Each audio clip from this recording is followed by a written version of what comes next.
Vacas lecheras se pueden ordeñar después del parto.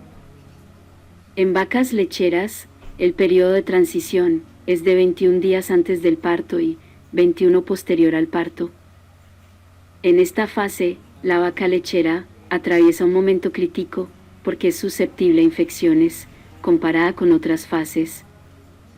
En vacas lecheras hay un proceso llamado 90 días vitales, el cual consiste en dejar de ordeñar 60 días antes del parto y 30 días después del mismo.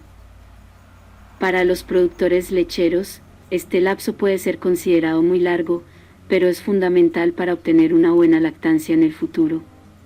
Los beneficios de esta práctica son a largo plazo. Uno de ellos es la disminución en el uso de antibióticos, lo que repercute en el aumento de la calidad de la leche. Esto también ayuda a la vaca para que alcance la fase del pico de producción láctea con buenos resultados. Al momento del parto, la vaca pierde energía, lo que provoca pérdida de apetito y disminuye el consumo de agua y alimento. En este punto, hay pérdida de peso y un mayor consumo de grasa animal. Por lo tal, este periodo permite a la vaca la recuperación y no afectar la producción lechera. Importancia del tiempo de ordeño de las vacas después del parto. Estos intervalos de tiempo son muy importantes no solo antes, sino también después del parto, otro tema en el que beneficia al ganadero. Esta práctica es en la prevención de enfermedades que pueden afectar la producción lechera.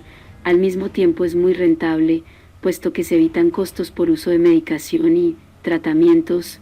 Las enfermedades pre- y posparto más comunes en vacas lecheras son mastitis bovina, retención de placenta y metritis.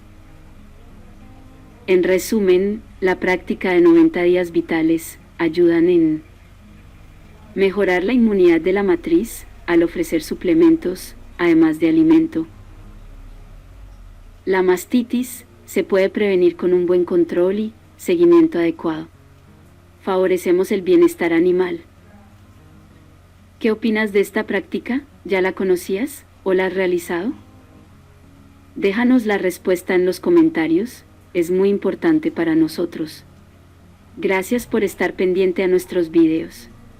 Éxitos.